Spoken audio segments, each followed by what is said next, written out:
Salut à tous, aujourd'hui on se retrouve pour une nouvelle vidéo, donc pour le site Le Côté Geek. Alors aujourd'hui une vidéo sur un jeu qu'on appelle jeu par navigateur, et ce jeu c'est Grepolis, donc on va voir ça ensemble tout de suite. Donc sur Google, Grepolis, comme ceci, vous cliquez là, et on arrive donc sur ce jeu par navigateur, donc qui signifie qu'il n'y a pas besoin de le télécharger. Uniquement donc de créer un compte en cliquant par exemple juste ici, vous créez un compte, et une fois que ce compte est créé, vous vous connectez et vous pouvez accéder au jeu. C'est un jeu qui est divisé comme la plupart des jeux en plusieurs serveurs, donc pour information, pour tester ce jeu, je me suis mis sur le serveur Lamia. Ok, voilà. Et voilà, donc on va découvrir ce jeu ensemble. Donc comme ma précédente vidéo faite sur le jeu Forge of Empire, j'ai commencé à jouer tout simplement donc pour vous montrer un maximum de choses, puisque si je vous avais montré une vidéo du commencement, ben on n'a pas grand chose à faire et j'aurais pas pu vous montrer toutes les subtilités de ce jeu. Donc ce jeu je le connais quand même relativement bien puisque j'y ai joué plutôt activement il y a de ça quelques mois, et en fait si vous voulez c'est un jeu qu'on pourrait dire cyclique, c'est-à-dire que c'est pas un jeu qui va se prolonger de façon qui va se prolonger sur plusieurs mois, plusieurs années. C'est un jeu en fait comme qui pourrait s'apparenter à une partie de jeu de société, c'est-à-dire qu'il y a une partie avec plusieurs joueurs, et puis quand on verra comment on gagne, mais quand une équipe a gagné, et ben la partie est terminée et vous n'avez plus qu'à recommencer sur un autre serveur. Donc voilà, c'est pas du tout comme des jeux comme Dofus, ou voilà, Dofus on peut jouer pendant des années,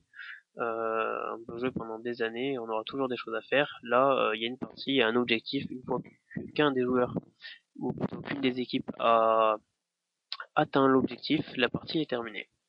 Voilà. Ensuite, bien sûr, comme vous avez un compte, ce que vous avez obtenu parmi une partie reste, et vous avez des sortes de trophées où on peut voir ce que tel joueur a fait parmi toutes ces parties précédentes. Voilà, donc on va présenter un petit peu l'interface.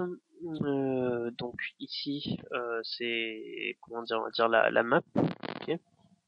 Donc ma ville elle est ici, donc j'ai gardé le même pseudo que la dernière fois, donc je m'appelle Necromancial, donc là c'est la ville de Necromancial.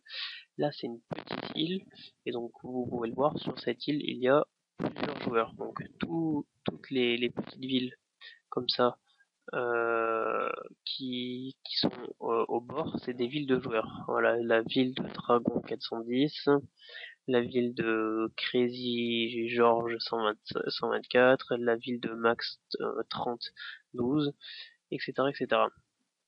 Donc voilà, donc là c'est ma ville, en cliquant dessus je peux avoir un aperçu de ma ville. Donc voilà, ici c'est mon Sénat, donc c'est là où j'ai envie de dire pour le moment tout va se passer. Donc en cliquant là-dessus, voilà, j'ai une liste de choses que je peux construire. Pour construire ces choses, bien entendu, comme tout jeu de stratégie qui se respecte, il y a des ressources. Donc c'est ici. Donc j'ai du bois, de la pierre et de l'argent.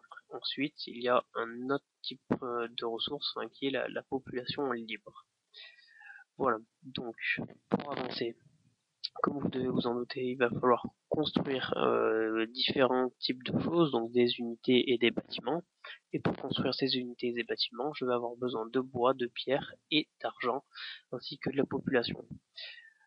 Pour augmenter tout cela, il va falloir que je construise une scierie, donc plus j'améliore ma scierie, vous voyez que là pour le moment ma scierie est niveau 5, plus elle aura un meilleur niveau et plus elle produira.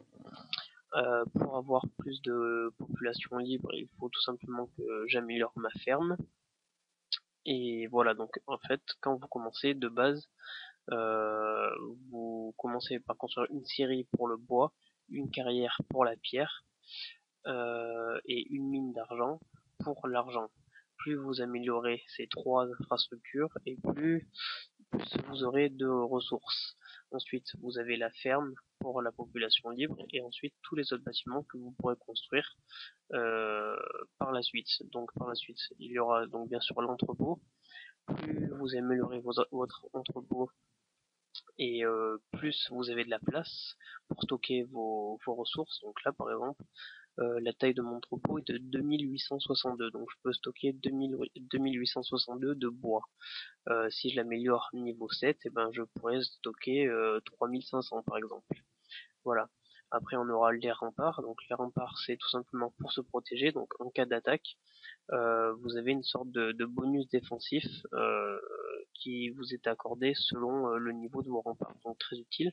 La grotte c'est tout simplement pour cacher des ressources, donc on verra qu'on peut se faire piquer des ressources par les autres joueurs en les cachant dans votre grotte. C'est des ressources qui ne pourront vous être volées. Ensuite, un port, donc bien évidemment pour construire des bateaux. Une académie, donc l'académie qui permet donc de rechercher des nouvelles technologies, donc pour améliorer vos bâtiments ou votre armée. Le temple, donc pour choisir une divinité, donc vous choisissez un dieu à adorer et ce dieu vous apportera des bonus selon le dieu que vous avez choisi. Donc là, un choix stratégique à faire. Et le marché, donc pour pouvoir commercer avec les autres joueurs. Voilà, ensuite tout ce qui est là, c'est des bâtiments un peu spéciaux que vous pourrez construire et qui vous apporteront des bonus complémentaires. Voilà ce qu'on pourrait dire donc sur le Sénat. Ensuite, donc, au niveau graphique, moi, je trouve ça plutôt sympa. Enfin, voilà, vous pouvez voir comme c'est à peu près, quoi. Donc là, voilà, une île avec moi qui suis ici. Ces îles là autour, ici, où quand vous passez la souris, il y a marqué vous pouvez fonder une ville ici. Donc c'est des îles avec des emplacements libres. Ou quand vous serez assez évolué dans le jeu, vous pourrez construire un bateau et venir coloniser ces villes. Et vous avez d'autres îles, bien sûr, qui sont habitées comme celle-ci. Vous voyez, elle est habitée par d'autres joueurs. Voilà. Et puis des villes où il peut y avoir d'autres joueurs, mais qui ne sont encore, pas encore, comment dire, pas encore occupés. C'est-à-dire que là, vous voyez, inviter un ami à construire une ville ici. Ok, donc là, par exemple, c'est là avec le temps, donc je pense dans 2-3 jours, au fur et à mesure que des joueurs s'inscriront sur le serveur, les villes seront installées ici. Voilà. Je vais pas faire non plus une vidéo de quelques heures, donc je vais pas trop m'étaler. Je vais essayer de rester sur les bases. Donc, ce qu'il faut savoir aussi, donc là, comme on a dit, là, c'est des villes de joueurs. Et ce qu'on peut voir ici avec des drapeaux rouges et des drapeaux verts, c'est des villages de villageois. Donc, ces villages, ils peuvent vous apporter différents types de choses, donc soit une demande, c'est-à-dire que vous pouvez commercer avec ces villages, donc en leur faisant une demande selon le temps, par exemple là je demande que 10 de bois et ça va durer 5 minutes, c'est-à-dire que là si je leur demande 10 de chaque ressource maintenant, je pourrais leur demander dans 5 minutes. Et plus je leur demande, plus il faudra attendre. Exemple, je leur demande le maximum qui est de 100 de bois, pierre et argent, il faudra que je tente 240 minutes. Ok, si je veux leur prendre plus, je peux les piller. Ok, donc là vous voyez que c'est le double. Le maximum c'est 200. Il faudra que j'attende 240 minutes avant de pouvoir leur demander une nouvelle action. Par contre là j'ai une baisse de moins 48 au niveau du moral. Le moral c'est ici. Selon le type selon le village, à partir de ça peut être autour de 30, 40, 50%, ils peuvent se révolter et vous devez les reconquérir. Puisque j'ai oublié de vous signaler qu'au début quand vous arrivez, tous les villages sont rouges, et les villages qui sont verts, c'est des villages que vous avez conquéris. Ok. Donc voilà, donc ensuite, quand vous avez conquéri, vous pouvez leur demander des choses. Donc là, je vais refaire une demande, donc là je vais demander 100 de chaque ressource. Et voilà, les ressources ont été livrées. Là, un petit compteur s'affiche qui m'indique que je peux pas leur demander jusqu'à que ça soit dans le vert, donc dans 240 minutes. Là, pareil, une demande, tac, et voilà, là, les ressources sont affichées. Et là, une demande où je vais, par exemple, les piller. Et voilà. Et j'ai de la chance, ils ne se sont pas révoltés, mais on peut voir qu'ils sont à 25%. Donc 25%, je pense qu'ils sont à la limite de la révolte.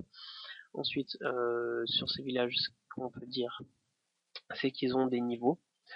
Donc les niveaux, c'est ici. Vous voyez que là, c'est niveau 1 sur 2, 4, 6. Ils sont au niveau 1, 1 sur 6.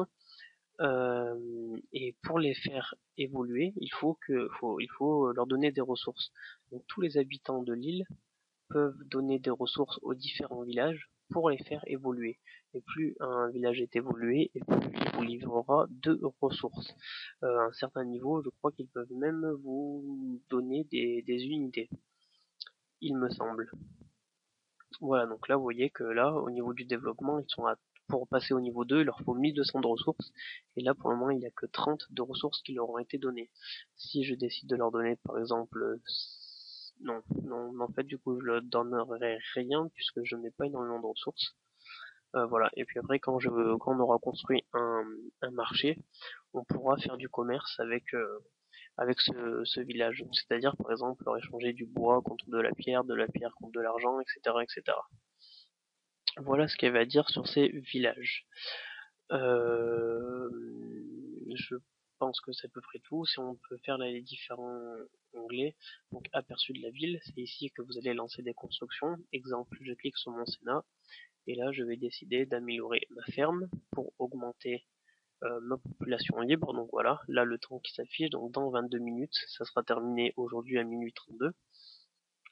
Et je peux améliorer par exemple euh, qu'est-ce qu'on va améliorer? La caserne. Voilà, je vais améliorer ma caserne au niveau 2.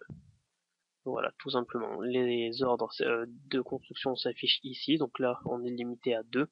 Ensuite, bien sûr, comme tout jeu gratuit qui se respecte, il y a une formule payante qui permet d'avoir des avantages. Donc dans Grepolis, on peut avoir différents types d'avantages.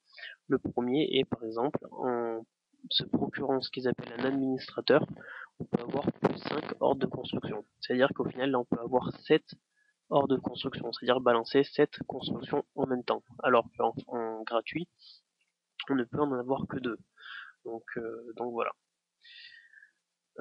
Ensuite, ici, message, donc bien évidemment, pour converser avec d'autres personnes. Rapport, donc ici, c'est un rapport de bataille, donc voilà comment ça se présente. Unité attaquante, donc pour conquérir un des villages de villageois, j'ai envoyé 10 unités. Au niveau de la défense, ils avaient que 3 archers. Voilà, j'ai perdu 3 soldats et lui en a perdu 3 sur 3, donc j'ai gagné. Voilà.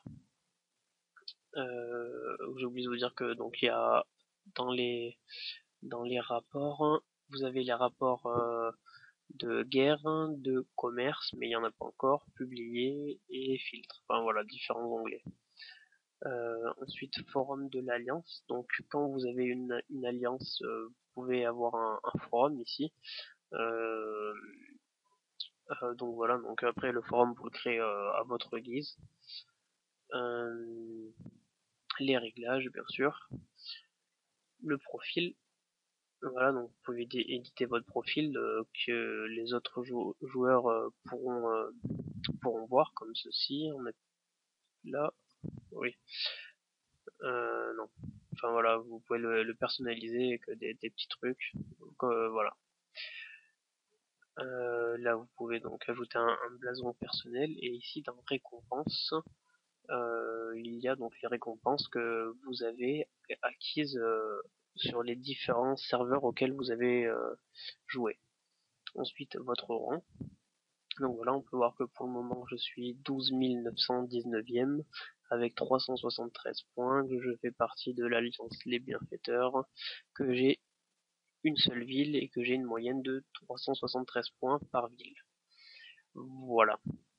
Après vous avez le classement de joueurs selon les maires, puisque la carte entière est divisée en plusieurs maires. Le classement des alliances, des attaquants, des défenseurs, des combattants, etc. etc.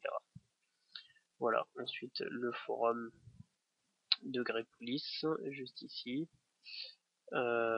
et un chat, et puis ici, donc voilà ce que je disais, donc pour la version payante de Greypolis, vous pouvez augmenter les ordres de construction, vous pouvez augmenter la production de ressources, vous pouvez augmenter les divinités, vous pouvez augmenter la force de vos unités terrestres en guerre et là augmenter donc euh, la vitesse de voyage des marchandises, la vitesse de vos bateaux, euh, et puis quelques autres petites spécificités.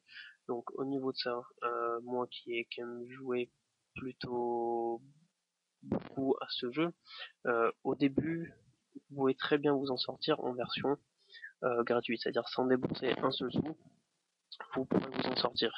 Par contre, il faut être réaliste et au bout d'un moment, quand vous jouez vraiment avec des bons joueurs, au bout d'un moment, si vous n'avez pas justement ces différents personnages donc payants qui vont vous permettre d'être meilleur, si vous espérez être parmi les meilleurs dans le jeu, euh, clairement il faudra payer quoi. Donc c'est malheureux, mais c'est dans tout bon jeu gratuit, il y a toujours une version payante et comme il y en a qui payent pour être à leur niveau, au bout d'un moment il faut payer. Donc voilà, donc si vous voulez juste jouer un petit jeu comme ça pour passer le temps, il n'y a pas de souci.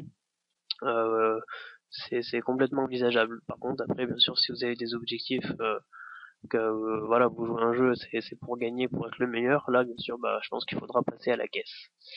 Voilà. Au niveau du prix, voilà, pour 600 pièces d'or, c'est 5 euros, donc c'est quand même moins cher que sur certains jeux. Donc là, pour donner une idée, pour 5 euros, on a 600 pièces d'or, et euh, avec 600 pièces d'or, on peut acheter tout ça pendant 15 jours, puisque un personnage qui a tel ou tel avantage, c'est 100 pièces d'or pendant 15 jours. Donc soit par exemple je pourrais prendre que lui pour avoir toujours 7 ordres de construction, je pourrais l'avoir pendant donc 6 fois 15, je pourrais l'avoir pendant plusieurs mois, ou alors tous les avoir pendant un mois, enfin voilà quoi. C'est à vous de voir, mais ça reste quand même relativement raisonnable. Voilà, je pense que je vais m'arrêter là parce que la vidéo doit commencer déjà à durer un petit peu. Je pense que dans une deuxième vidéo, on parlera du système de combat et de conquête, où on essaiera d'explorer un petit peu cette carte.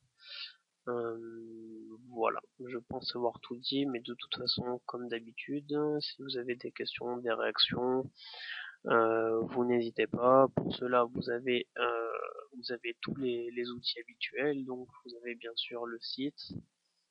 Voilà, donc sur le site, je vais là, je pense, faire un article sur ce jeu. Donc, vous pourrez commenter l'article. Vous pouvez venir ici, cliquer sur le forum et vous accédez, si mon ordinateur veut bien, au forum. Et on verra ça tout à l'heure. Donc sinon le Facebook, où je vous remercie, on est combien? On est 1819, bientôt 2000, donc c'est plutôt une bonne chose. Donc voilà, vous pouvez venir ici poster tout simplement un message pour me faire part de vos remarques. Vous pouvez venir sur Twitter, ou sur Twitter on n'est pas nombreux sur Twitter. 146, donc voilà. Et vous avez bien sûr la chaîne YouTube, voilà, ici. Voilà.